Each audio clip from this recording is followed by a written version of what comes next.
Hello, everyone. Welcome back. Welcome. Yay, we're so glad to... What's that? Yuckum? Yuckum. Mm-hmm. He's my person. Hi, everybody. Hello, everyone. Welcome back. Yay, we are so glad to have you. We are the Blended Family Marriage Coaches. Welcome to our channel, Broken to Blessed. We are here to give advice and coaching on everything blended family marriage. Yes. That's who we are. That's what we do. So please stick around. We're going to discuss boundaries today. Yes. We're going to talk about specifically how to talk about boundaries. Mm-hmm. If you missed our last episode explaining what boundaries are and why they're important, please check it out. I usually put them right over Dwayne's face. It'll be right here. Please go watch that one first and then come back and watch this one so that way you have a better understanding of what boundaries are. Right. And this one's going to talk more about discussing boundaries. Right. So let's jump right in. Here we go. Are you ready? Ready. Are you sure?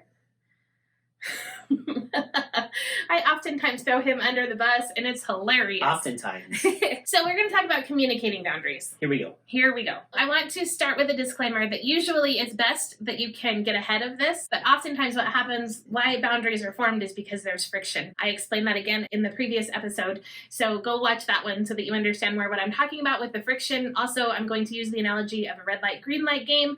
Again, that is explained in the previous episode, and I don't want to bore you guys with all of that again. Go check it out. I promise you won't regret it. Right. Let's pretend like you're playing red light, green light, and somebody has approached you and it is a red light. They have crossed a boundary. You're constantly feeling the friction there. There is a lot of friction in your relationship. There's a lot of friction in your marriage. Step number one, take a bird's eye view of your playing field. Right. So this is your red light, green light playing field. Get out of it. Remove yourself from it and take a bird's eye view and look down on it and try and determine, okay, in this situation right here, this is where I have called red light and nobody's listening to me. Right.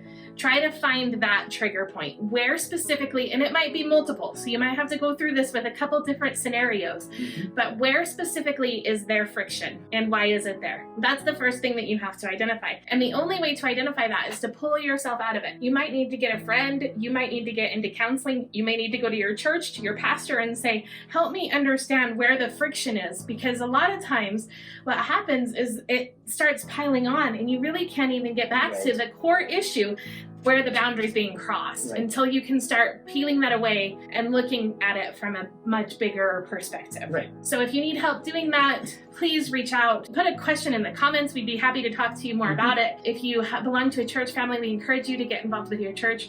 If they have a lay counseling ministry, that would be a great place to start. Just kind of try to take a bird's eye view. Right. And once you realize what's causing friction, or really what you're doing to avoid friction, because a lot of times that's a boundary as well. You're kind of skipping around that area so that way you avoid friction, and you're kind of leaving that like over in the fields. Like an ostrich burying their head in the sand. Yeah, a lot like an ostrich burying their head in the sand.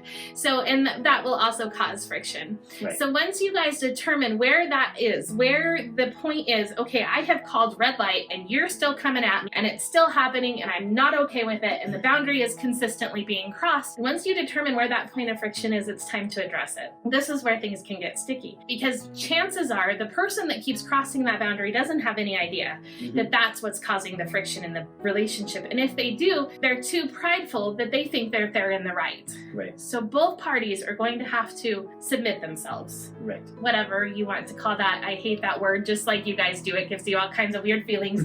But the truth is you're going to have to submit yourself. You're going to have to put the pride aside. You're going to have to put the anger aside. And it's very important that you don't do this in the moment that the friction is happening. Right. If you identify the area, I'm going to use a real life example because I just recently heard from one of our viewers that they were having struggles with this. So the real life example is drop off and pick up with the kids. Her stepchildren, the drop off and pick up with the biological mom of her stepchildren is really causing boundary issues within their marriage. She feels that her husband is being too friendly with the biological mom, and that makes her very uncomfortable. She feels like the biological mom is spending way too much time, way too much energy, way too much effort with her husband, and that's making her uncomfortable. So that's a boundary. I bring this specific one up as well because this is often where traditional marital counseling tries to shove us into a cookie cutter mold that we don't fit in because it doesn't ever work because we are in a blended family. What happens in traditional marriage counseling, and what I have learned even through my counseling education, is if there is a person of the opposite sex causing issues within the marriage, Thank you. You're so good to me. If there's a person of the opposite sex causing issues in the marriage, you remove that person from the relationship. Right. I agree with that. If there is a person of the opposite sex that's causing any kind of tension, friction, or uncomfortableness in your marriage, that person needs to be removed completely from your existence. Right. I agree. All ties need to be cut. Everything needs to be done. Erased from phone, contacts, everything. Period. Right. That's a sacrifice that you make when you marry when you marry your person. Right. He's my person. We can hear you saying, but, wait a minute. What if the person causing the friction is the kids' mother or their father? Hence the reason why traditional marriage counseling does not work when you're in a blended family. Right. And that was an answer that I honestly got in the very beginning of our marriage. I'm just going to say it with Dwayne's ex-wife. We had to put a lot of boundaries up there. Right. And when I went to our pastor and when I went for help, that was the answer. Like, well, the only thing that I know what to tell you is to remove her from the situation. She is still my kids' mom. She is still his kids' mom. I can't remove her. Right. That's not realistic. Sorry, sayonara.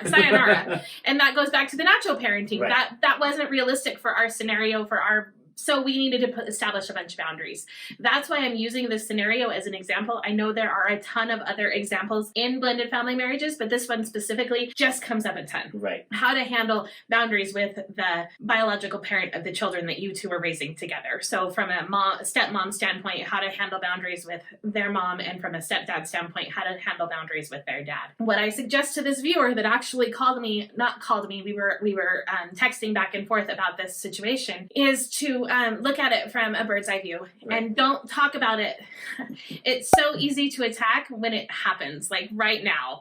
I'm angry, I'm frustrated, you just spent way too much time at your ex-wife's house, and now I'm mad, and now we're going to talk about it. That's not the time to talk about it. Correct. How many times have we done that? Probably more than you care to admit. When your mouth is going and your heart rate is up, that really clogs your ears. So if you can picture that analogy, your heart rate's coming up and you're mad and you're angry and your mouth is going, you create this section in your head that you can't hear anything. So you're not hearing anything, and your spouse isn't hearing anything, and it really just gets very frustrating, and you're both just doing this and nobody's listening. So then again, things you think are resolved because you've made your point and he's made his point, and next week the same thing happens because nobody heard. Right. What I suggest is when you're not in the heat of the moment, you guys need to schedule a time. Kid-free. This is not a date night. When you guys are talking issues or problems within your marriage, that is not considered a date night. Correct. Please don't do that on your date nights. Right. Ruin a date night really quick. If the kids are in bed, if the kids have gone away, if the kids are with the other family, with the other parent, now is the time to discuss this. Mm-hmm. And you need to sit down and look eyeball to eyeball. If you have to sit across the dining room table from each other, if you have to sit on a couch crisscross applesauce and be able to look at each other, sit looking your partner in the face. This is going to be awkward, I know, because we are constantly sitting like this. We're sitting like this. We are never sitting like this. And that's when communication really can happen. Right. And things can really be discussed. This is Communication 101. I know that this sounds really lame and basic, but so many people try to have conversations when they're standing shoulder to shoulder instead of eyeball to eyeball. Right. So what happens when you look your partner in the eye is it's really hard to hurt their feelings. I can throw darts at Dwayne with my words all day long, but the minute that I turn and look at him, I am seeing his eyes, and I can't continue to do that. It's hard to continue to do that. Another thing that happens is that you have to watch the other person's emotional cues. If you see your spouse starting to tear up, you know that you're reaching at a point of emotion. If you see your spouse start to get red, you know you're hitting a point of emotion and it's time to pull back a little bit. So I want you guys to sit down eyeball to eyeball, talk about your feelings. I want you to use a lot of I statements.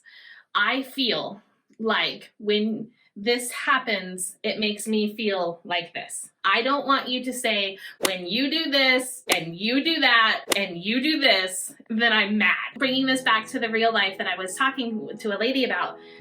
When you spend too much time at your ex-wife's house, I feel insecure. I feel like my opinions aren't taken into consideration. I feel like this. And what that does is it's not attacking him. You're not saying you're wrong by doing this. You're not saying you're doing this. It's validating your feelings because that's truly how you're feeling, but it's not putting your partner in the spot that you're telling him everything that he does is wrong. Right. I'm using the she, he example because that is the person that talked to me about this. This goes both ways. Just know that this goes from husband to wife and wife to husband. It goes both ways. The final step in this is establish the echo. And what that means is it's the other person's job to echo back. Right. So what I'm hearing you say is. Right. That is so important because that shows that your partner understands. No. Let me back up. It does not show that your partner understands because your partner does not understand. If your partner understood genuinely, I believe that they wouldn't be doing it. What it shows is that your partner heard you. Right. What you're saying is, when I go to my ex-wife's house and spend too much time there, it makes you feel like you're blah, blah, blah, blah, blah. Don't use those words. Please repeat back. Establish that echo. Right. And it's really awkward. There's times when Dwayne and I do that, and it's even awkward when it's real life. Right. But it changes everything when you know that you're being heard. It really changes the atmosphere.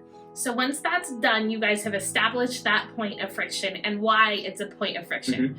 You've established that it's a point of friction because it makes me feel insecure. It makes me feel like my priorities don't matter. It makes me feel like you want her more than you want me. It makes me feel whatever. And that's why we need to establish a boundary. Right. Right in that moment, I want you guys to start brainstorming.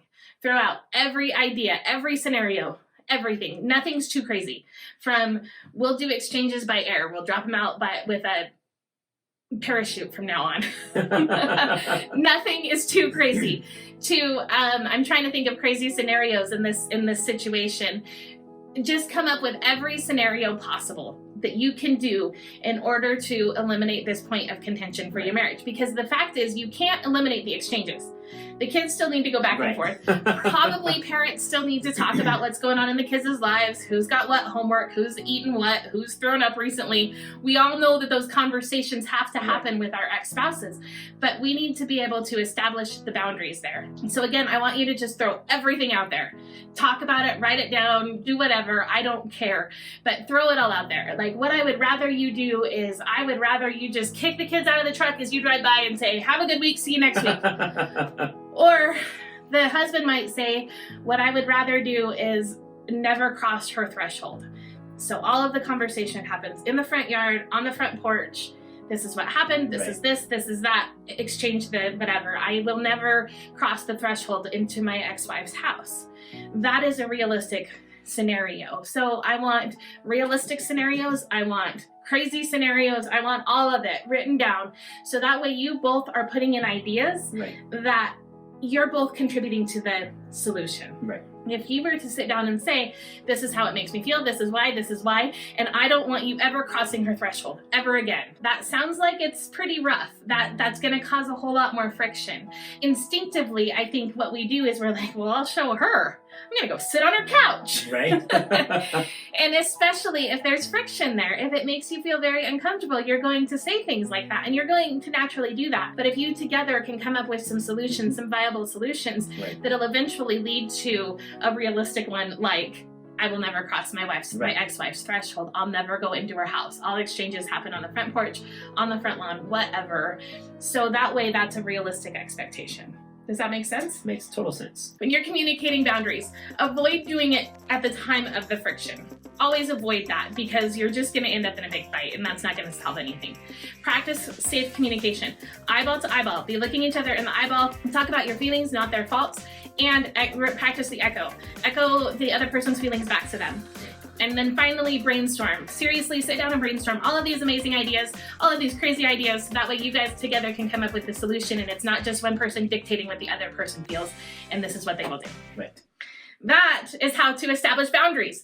It's preferable to do it before the friction happens, but a lot of times there are scenarios in our life that we didn't even know that we'd be discussing, especially in this crazy blended family life. Right. Who knew that we would be discussing other women in our marriage because they exist? I would prefer that they happen before the point of friction, but oftentimes that's impossible. So take a bird's eye view, find the point of friction, and attack it with each scenario in this way. And you guys will establish some strong, healthy boundaries in your marriage. Make sure that you communicate whether or not they're barbed wire boundaries, picket fence boundaries or caution tape boundaries, so that way you guys know what kind of boundaries you're dealing with, and what kind of communication you can use in order to avoid it from turning into a barbed wire boundary. Stay tuned, because next week we're going to talk about what happens when a barbed wire boundary is crossed. We're going to talk about that. It's going to go really in depth in how to reestablish trust in your marriage, how to reinforce that barbed wire boundary, and how to get through those hard times together. Okay? That'd be interesting. That'll be interesting. Stay tuned. Stay tuned. Thanks for guys. everyone. We love you. See you you. next week.